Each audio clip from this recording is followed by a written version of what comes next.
Amy Coney Barrett was just confirmed to the Supreme Court yesterday, and quite predictably, the Democrats have gone into a full meltdown.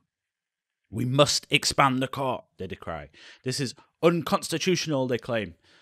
Apparently, they haven't learned what most of us did in school, that if you say something louder, it doesn't make it true. They want you to believe that the American people are on their side. The reality is that the only unpopular ideas are the radical ones that they themselves are proposing. And we're going to prove that in this video. This is Political Election 2020. I am Ian Smith, and I'm joined by Connor Allen. Hello, everyone. Listen, anyone enjoys our content, please do consider subscribing and give us a like. Helps us with the algorithm.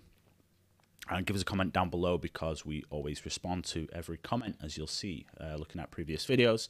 But as always, and we always say this, best thing you can do, share the video with your friends, family, whatever, social media.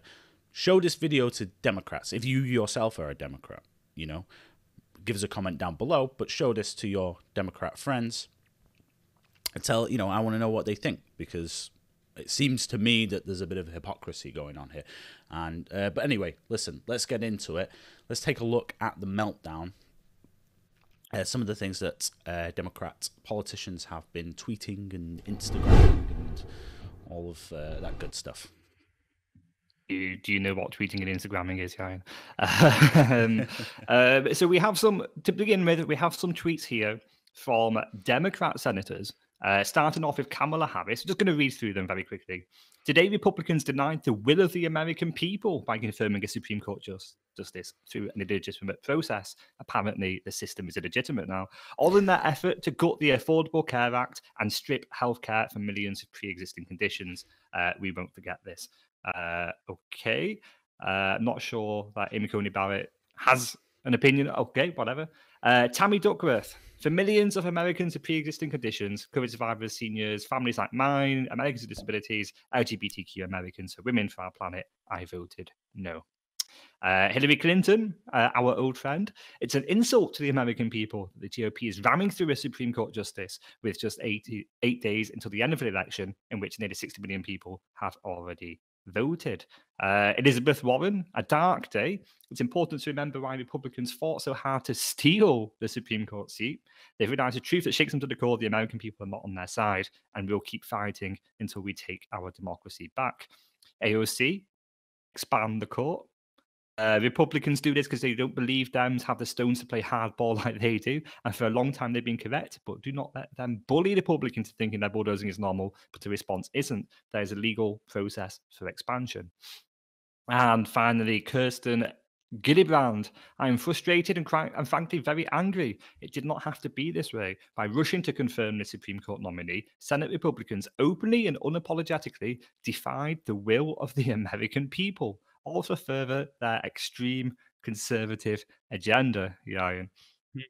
Extreme conservative agenda. I think the only agenda here is the extreme liberal one to expand the court. That is an extreme idea, you know, from any context that you look at it. But they keep saying this, the will of the American people. Like, they're trying to make you believe that people support what they're saying here to kind of, you know, take the edge off these radical ideas that they're proposing. The reality is that's not the truth.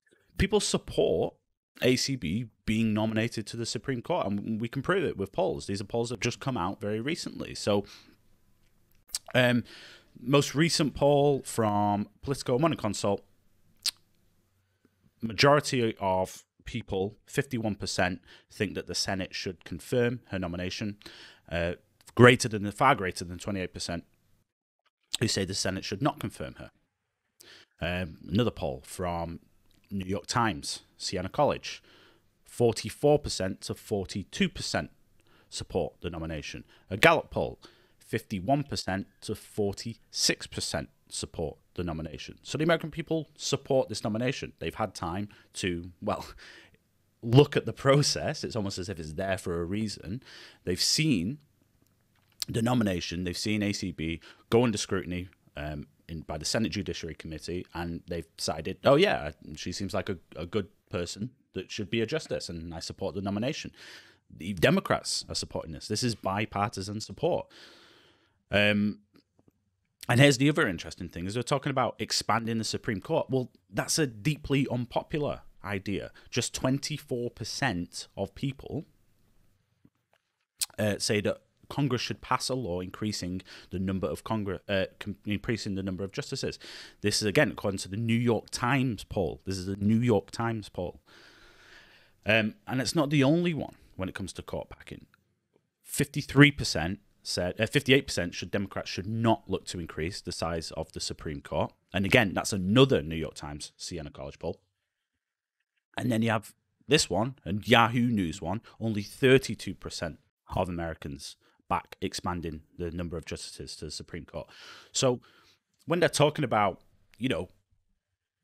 will of the American people, extreme agenda, and a conservative agenda, and all this kind of thing, well, if they are those things, as you call them, the American people support them. It's insane, isn't it? So an idea that is backed by roughly between a quarter and a third of Americans is being used to delegitimize something that is backed by half or even more of Americans. It's utterly insane. And what this is, it's nothing short of extremism, I think, because when you look at something that's both popular, constitutional, built into the system for 300 years, and then you're delegitimizing the system, you're calling it an extremist conservative agenda, really, for following the system? When you talk about, destroying the system and everything for an idea that's both built into the Constitution and is popular, you have to think, what sort of virus has taken hold of the Democratic Party? And it's many of them. We've just seen them. So many of them. It's not just the loony lefties. It's many, many people. Well, I would argue that the bigger pandemic right now is the spread of Trump derangement syndrome rather than COVID. But let's think about what impact will this have on the election. Well, as far as I can see, I mean, moderate voters, and obviously there are a lot of them, not just moderate voters, but some Democrats will be deeply concerned by the rhetoric that's coming out of these, politicians. These are senators, these are presidential candidates that are saying these kind of things. These are the people that you will hand the reins of government to if you don't go out and support Republicans and Donald Trump on election day.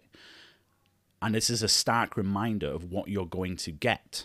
Because, and I've said this before, we've said this in videos before, the best way to sort of learn what it is that a Democrat truly thinks is to piss them off. Because once they go into this meltdown mode, it all comes out. Expand the court, blah, blah, blah, do all this, do all that. And you see the radical agenda. This is a stark reminder of that radical agenda.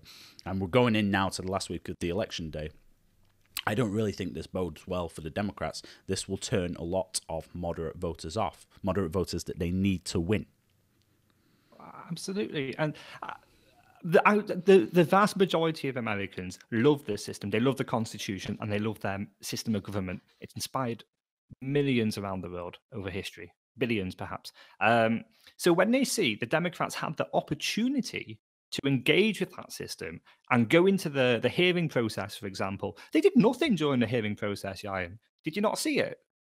They spent the entire process making grandstand political comments. They didn't attempt to scrutinize Amy Coney Barrett at all. The Republicans did, and she came off very well. She wasn't talking about these extreme conservative agendas as they put it. She was very, very, if anything, moderate. But what I think will happen is lots of Democrats will look at these Democratic senators simply abdicating their duty. They're not going to like it. Yeah, absolutely. I agree. They have an opportunity there on the Senate Judiciary Committee. In fact, they have an obligation. It's their role to come and scrutinize the nomination. Instead of doing that, all they could think about doing was coming and grandstanding, virtue signaling, so they can play some clips in their campaign ads when they're up for re-election in 4 years or 2 years or whenever it is, or if they're up for re-election now. So they've neglected their roles and duties there. And, it's all for the American people to see. We'll see what impact that has on the election. And as we close in now, the last 7 days We're going to be putting out as much content as we can, analysing polls, looking at stories. So if that sounds like something that you would enjoy, and if you enjoyed this video indeed, then please consider subbing, and we'll see you in the next one. Thank you very much for watching.